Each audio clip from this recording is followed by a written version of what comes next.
Welcome to High History, the show where we get lifted while digging deep into the past. This isn't your high school textbook history. No dusty dates, no boring lectures. We're talking the wild, the weird, and the what the hell really happened moments that shaped our world.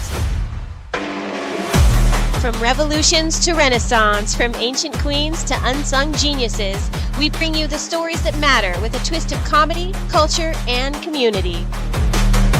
So spark your curiosity and maybe something else. Lean back and let's get into some high history. Welcome to High History. I'm Nick, your lady librarian, the flame and the fact checker. And I'm Danny, your reefer ref, packing red and yellow, red and yellow, red and yellow. And my name is Mo. I am the keeper of time, first of her name. Keeper of time. And on today's episode of High History, we are going to be talking about freedom towns, also known as freedom colonies or all Black towns. So we're going to do that. I'm really excited about this one because I think it has a very powerful, positive message. But let's dig in. Yeah. So basically, I'm holding loose air quotes here because I'm toast, so you can't really see it. But in 1865, slavery ended. Slavery ended, loose air quotes. But freedom did not really arrive with safety or protection, and most certainly not with equality. So basically 4 million enslaved humans were told they were free, but they weren't told where to go. They weren't given land. They weren't given any resources, and absolutely no security. So they built it themselves across the south of the United States of America. Freed men and women did something absolutely extraordinary. They basically pooled all of their money together and they purchased land that they formed into towns. And they established churches, schools, farms, businesses, entire self-governing communities. That's dope. Love right. it. It was so cool. So they weren't settlements of desperation. They were acts of strategy. And it was basically a declaration of autonomy. In these spaces, Black Americans didn't just survive the Reconstruction, they 100% built it with their own two hands, which is honestly awesome. So in April 1864, the Senate passed the 13th Amendment, which basically abolished slavery. How we got there. January 1st of 1863, President Lincoln passed the Emancipation Proclamation, which was basically just an executive order that changed the legal status of 3.5 million enslaved people, but only in Confederate-held states. That's wild. And they were promised 40 acres and a mule. That was a huge part of the Emancipation Proclamation. But it only applied to states that were in rebellion or that the Confederacy or of the Confederacy and didn't free slaves on border states or areas that were loyal to the Union. So basically it was a necessary war measure. Our government did that, basically, because it allowed for a lot of African Americans to enlist in the Union Army. So in Howard Zinn's People's History of the United States, he talks a lot about how Lincoln wasn't really pro-emancipation. He was neither here nor there with it. Actually, he sided more with capitalists, which was the giants of the cotton industry.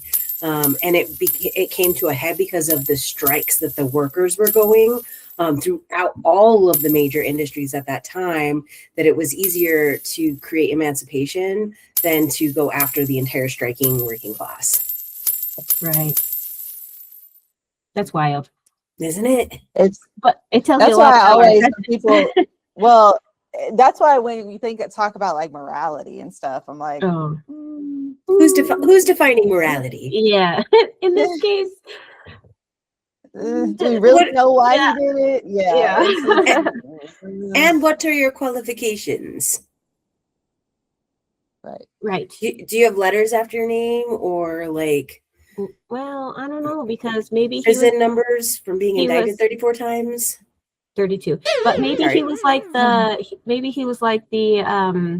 the secretary or treasurer that was hired to build that. That's Right. the molasses. Like the molasses vat. Do we know? Yeah. 6 inches is enough to measure things with. Look at how far we've gotten with this. With 6 inches, yes, obviously. We're in Insane. war again. Okay. I digress. Is 6 inches really a lot? Okay. Well, okay. 20,000 African Americans enlisted in the Union Army, and then even though it was like really enacted to help win the war, it was a actual really big step towards the abolition of slavery. I don't think slavery has ever been abolished, but that's neither here nor there, and a rabbit hole if you want to go down it. Actually, there's a lot of only states. transformed. Yeah. There's a lot of states that it's still explicitly written as a punishment, a form of punishment. And Right. Colorado recently just got rid of that. It's the still a 13th loophole, Amendment. Yeah. The 13th Amendment, literally, if you're incarcerated, you have no rights. You are That is a the slave. 13th Amendment, yeah. But yeah, that's it. I digress. Oh, well, actually, Also- fun rabbit hole, side note, do you think that that's exactly what we're doing with AI? Because even though they aren't humans, we're using them to do everything that we want. Like, we're controlling how they live, what they do. They're basically indentured servitude with no pay, and then they're artificial, But it doesn't change things. Okay, but that also then enters like an ethical question of, is AI a sentient being, like a human life? That's what I was going to say. Yeah. Because So I was that's- like, what qualifies as being Yeah. like human, or it's human, not even human, because we do care about other animals and other species as well. Right. But even still, we wanna don't give protect animals those rights. What with the thing with racism, though, is that it's specifically saying within the human class, we're dividing and a hierarchy based off of these made up pieces. Right. Yeah. Okay, well, Yeah. we're still getting to the abolishment of slavery. So Okay. Also, fun fact okay. about the Army. So both the Union Army and the Confederate Army both had blacks from both sides fighting in it. But rich people did not have to fight. They could actually just pay $300 and send somebody else in their stead. And so when you think about, the fact that the U.S. in the 250 years that we've been a country has only had peace for 16 years. So we are a war nation. The majority of people that fight in our wars are people that don't have the financial means. Right.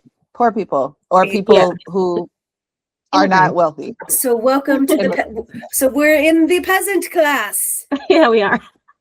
Listen, Never left the peasant class. No, we There are didn't. people who want to be heroes. There's people who want to be heroes and they are willing to sacrifice, but the vast majority of people are poor.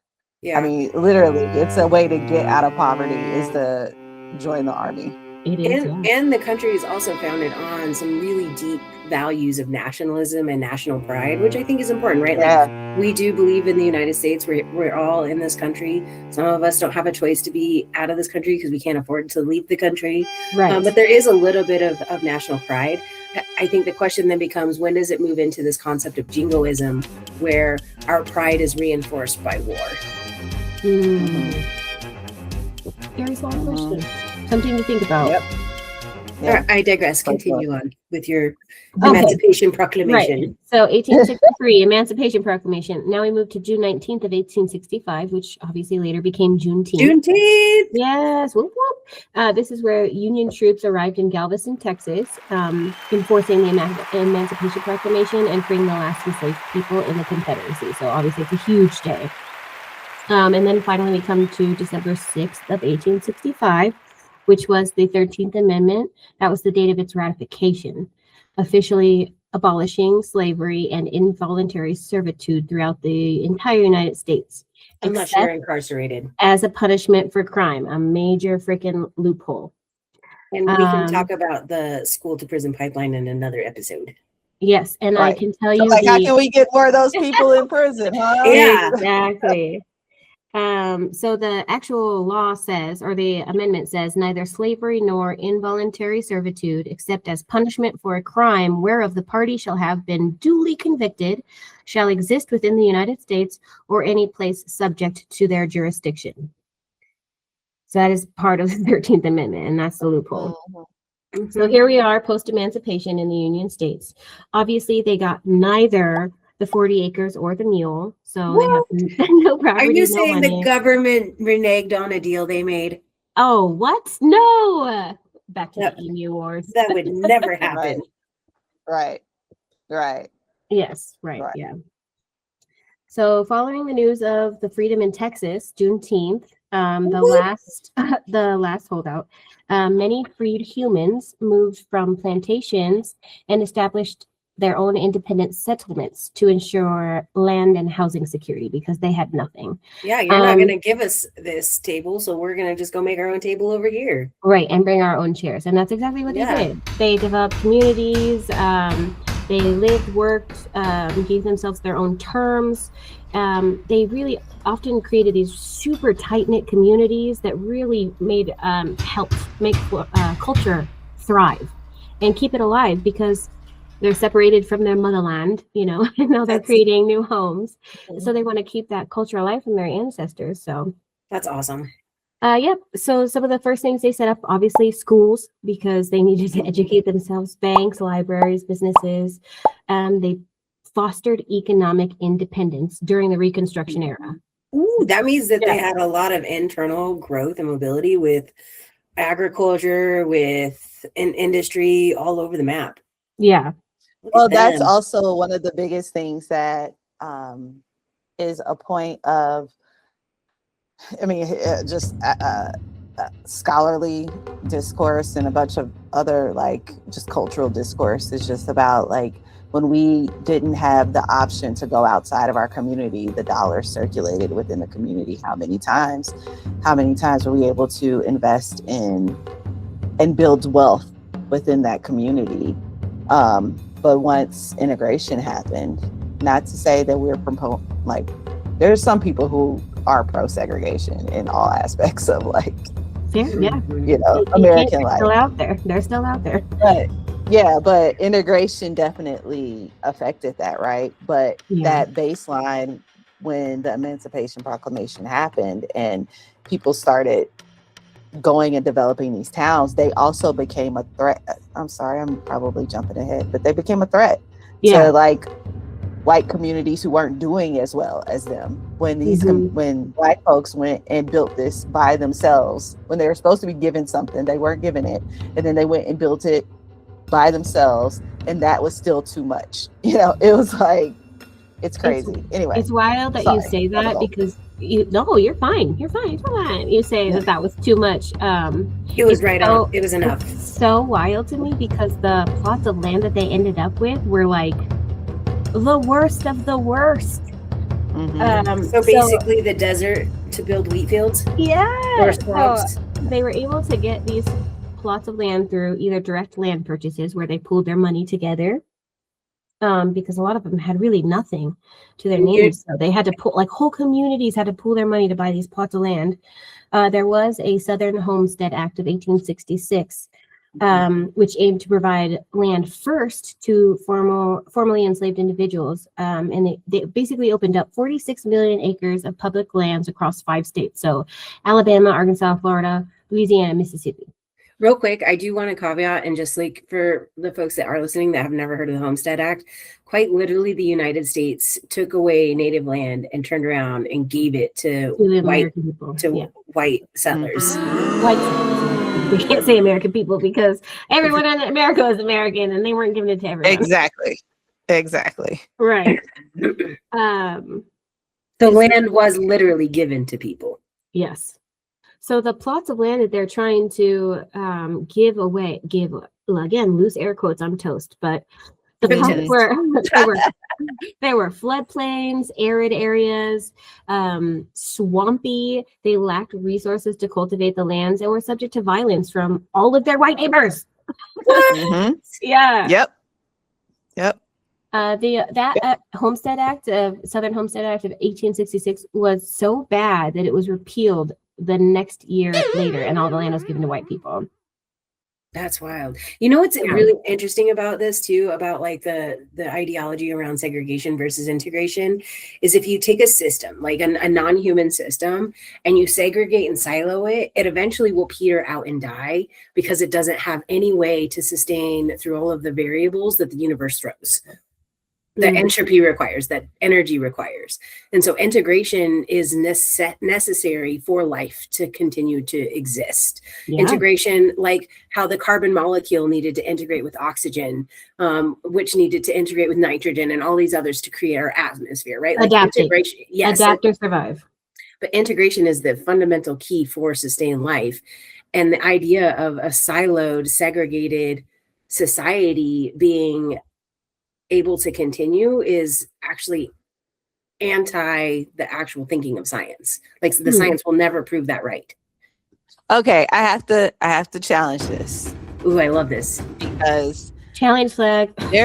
There are tribes in South America or in, remember what I was I telling you about? In the jungles that are still thriving?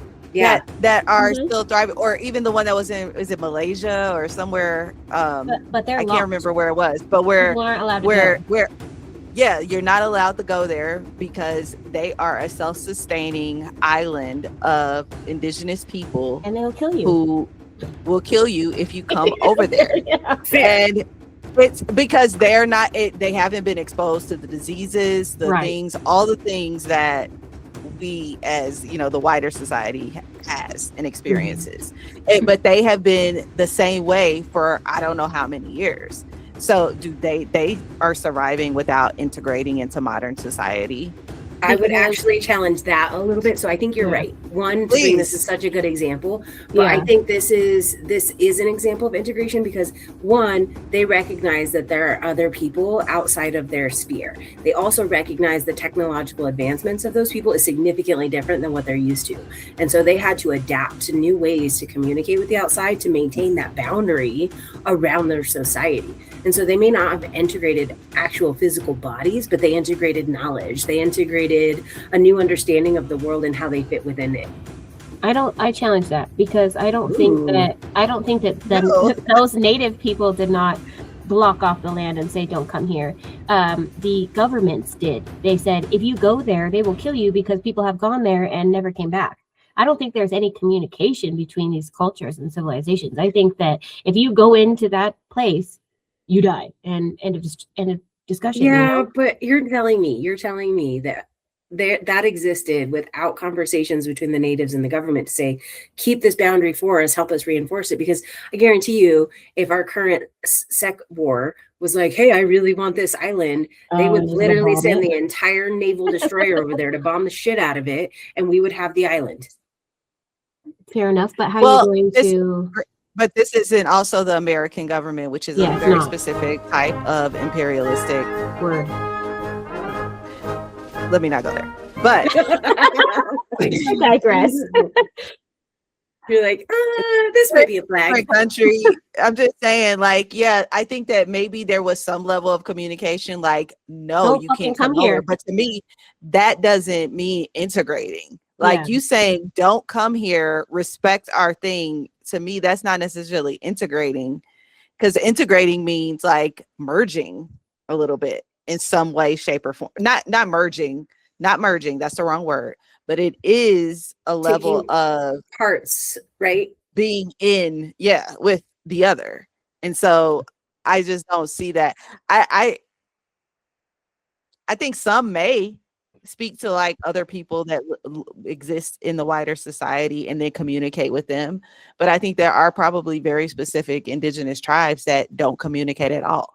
And are just like, and they probably move, like if they feel like people are coming into their space, they might, I don't know if they relocate or something, but both things can be true. I agree. And I will cede, and I will also say, like, another good example, just to show that I can go to both sides of this, I'm good at swinging both ways, is a type of entity that has been hidden for such a long time that it's still a conspiracy, I'm not saying it was aliens.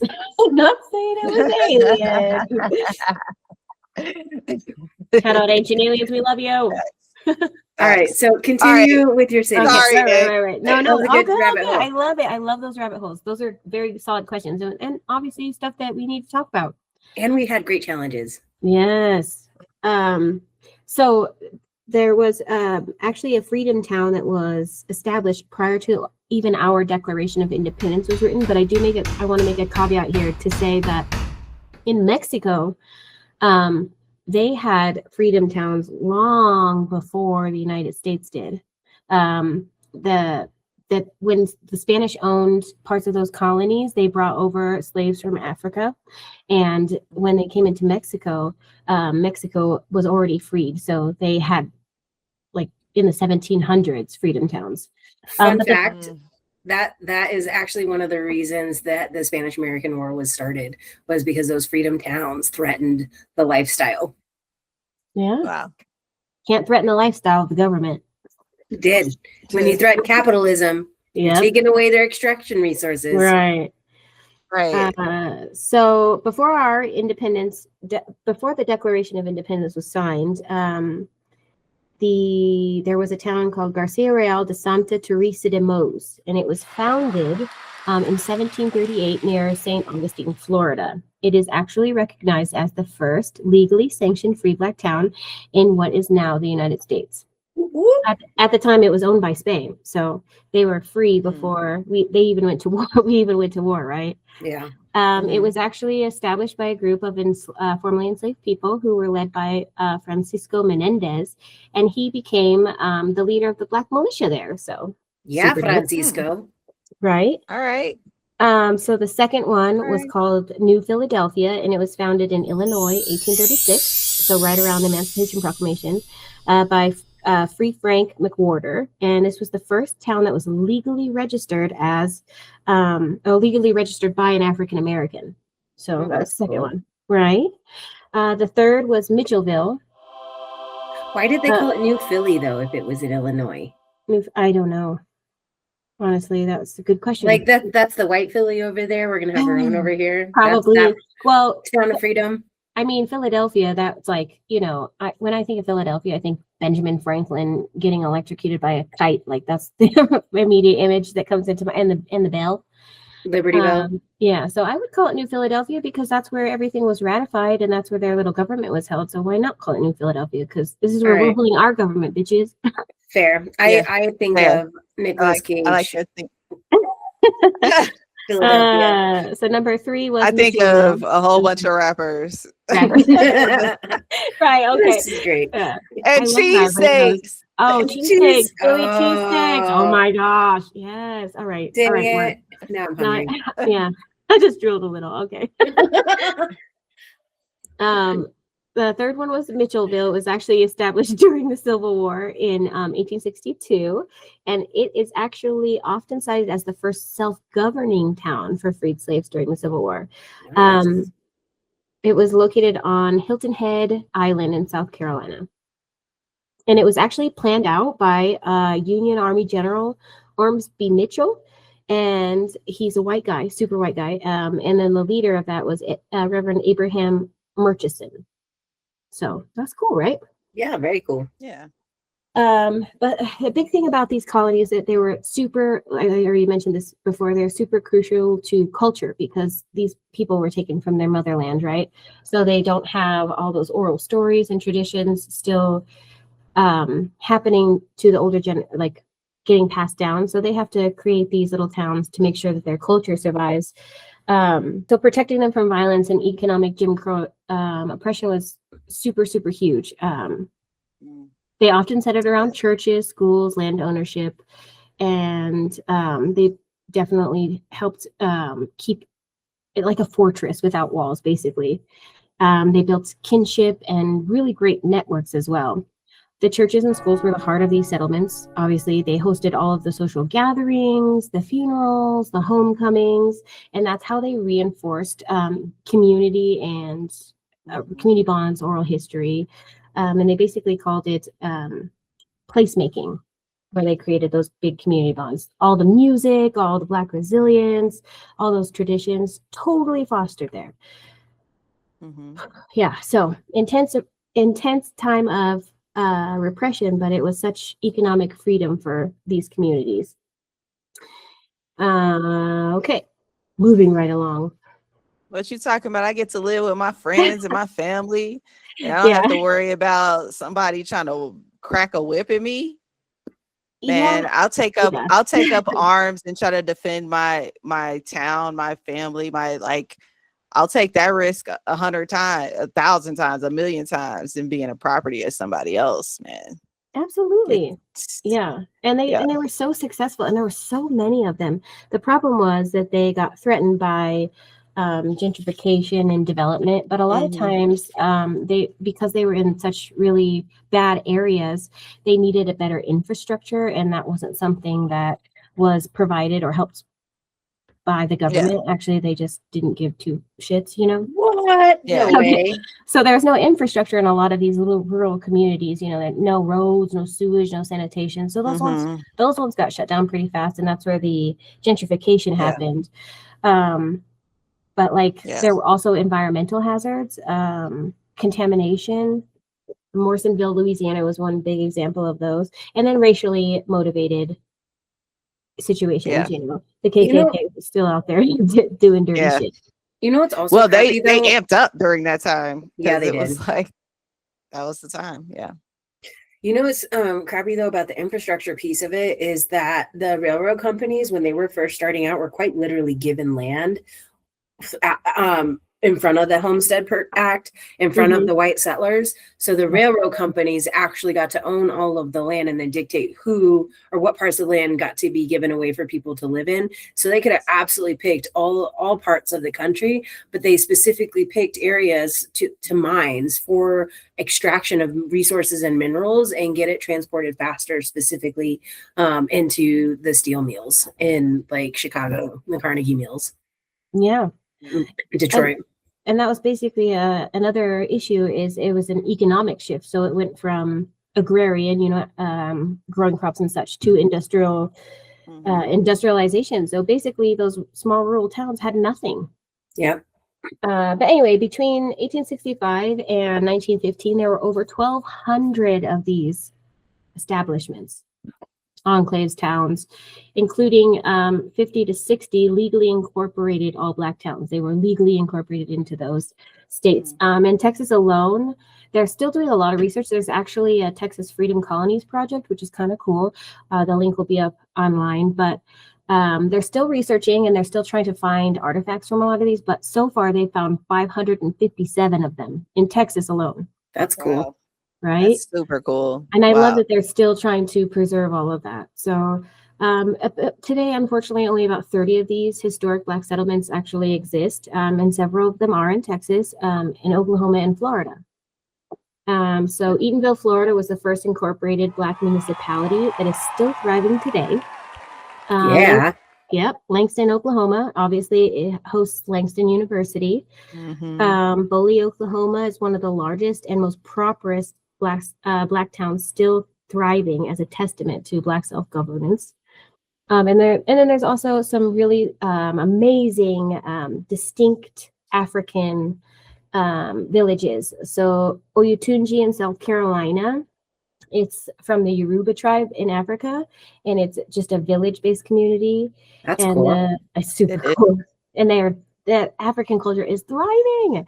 Gula Geechee communities, and they're along the southeastern coast. Oh yeah, the Gula Geechee. I know Gula Geechee. Yeah. They still retain their unique West African culture and linguistic tradition. So that's still freaking. That's dope. Right. Yeah. So they're still being discovered and mapped everywhere. You know what this tells me? What? So when I look at history, the founding of the United States was literally built on rich people coming over from Europe and plotting land and building all of these giant plantations and farms and agriculture and then steel mills. It's essentially, but they started with a giant, I have millions of dollars, I'm going to be a real estate developer type thing, right? Everyone had money. Straight up, yeah. And these communities quite literally built success not just from nothing, but from less than nothing. They had to come and fight just to be in existence and then build these cities. So I absolutely see why it's a threat, because look, I came over here with my millions of dollars and I still can't make shit work, and you can do it with nothing. Right. Yep. And should be threatened. Did y'all ever watch that movie Rosewood? By a extremely great director, John Singleton. He directed Boys in the Hood. Okay. But anyway, Rosewood is it's a really sad, like, it's, don't watch it if you're like, you know, it's you know, a movie about a small town, pretty much like a freedom town, where they formed a really progressive, like a really great society.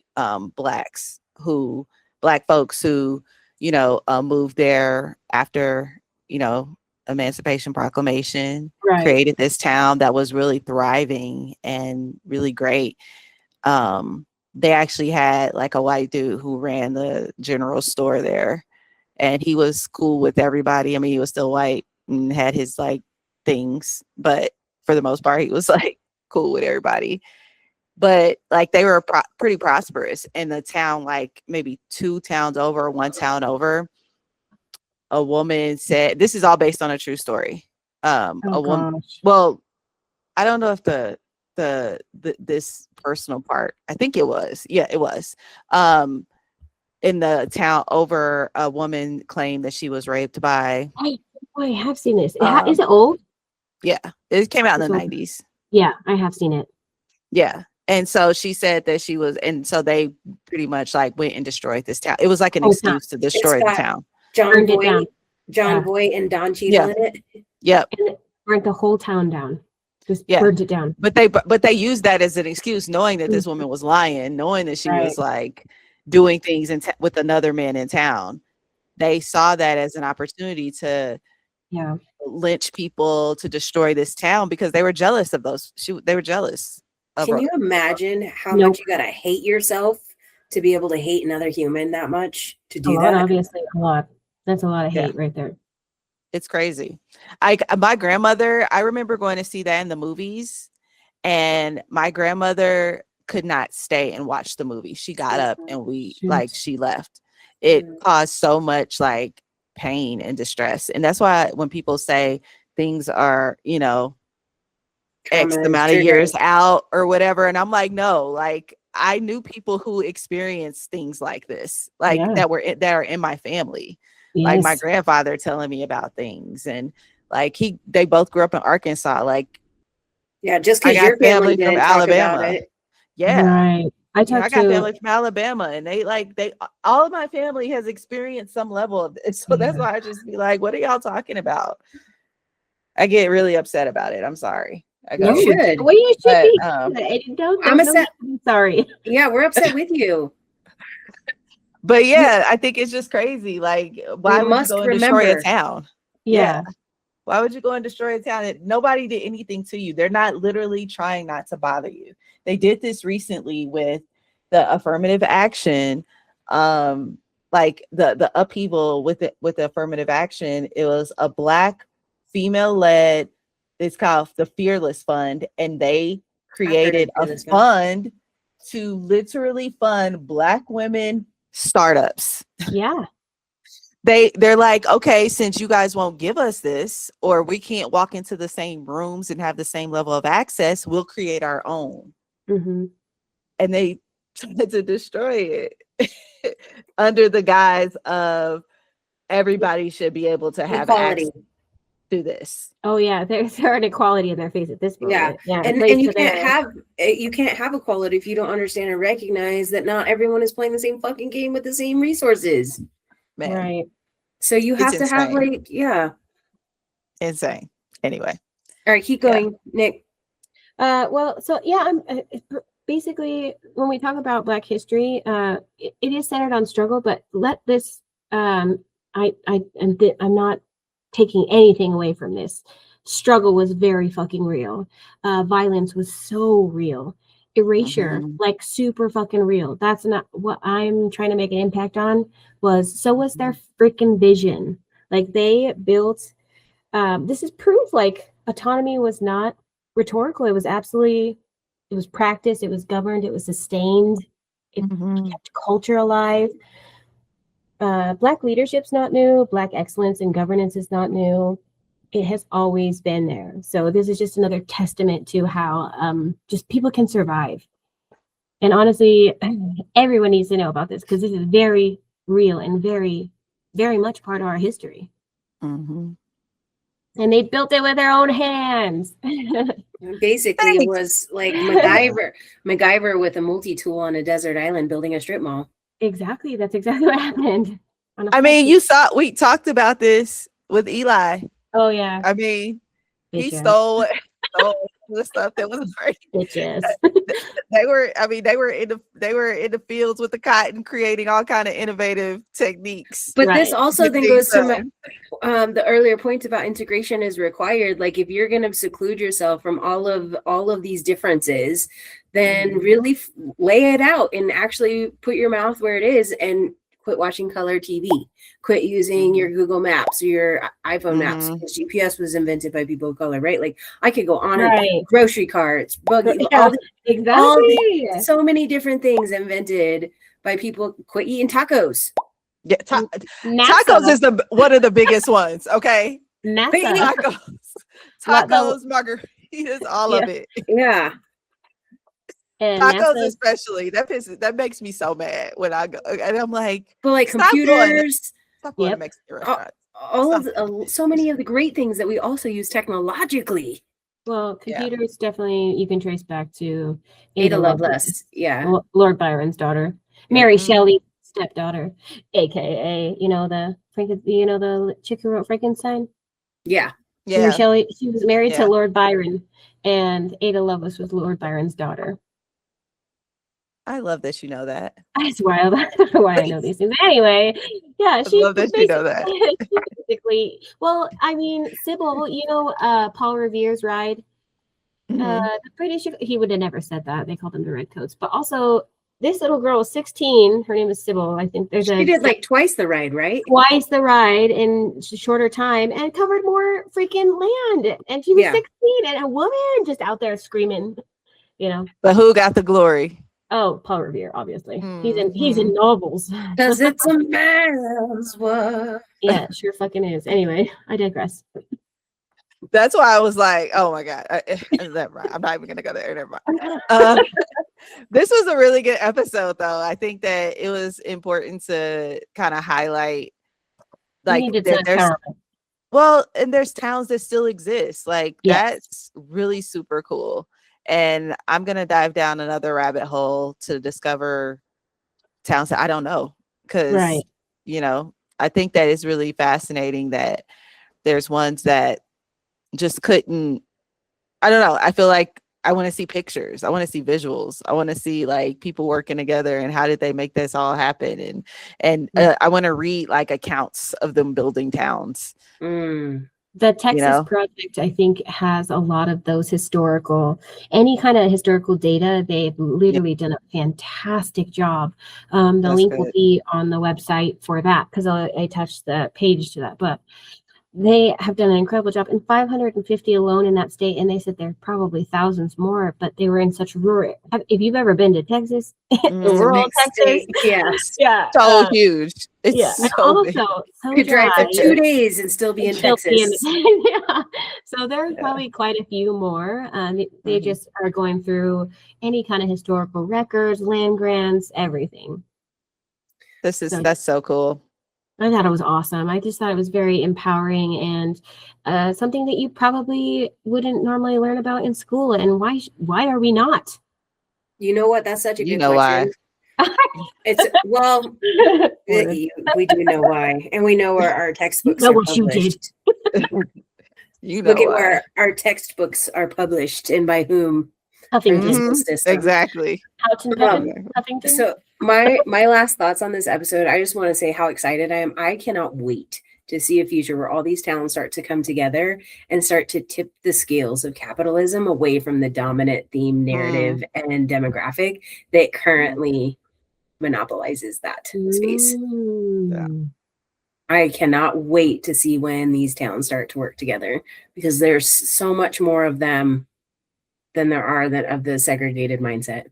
A single grain of rice can tip the scale. One man can be the difference between victory and defeat. Okay, Captain Chang. I know. Let's get down to business. Yeah, that was Milan. Sorry. This was a great episode, Nick. Thanks for bringing us along for the ride and teaching us something.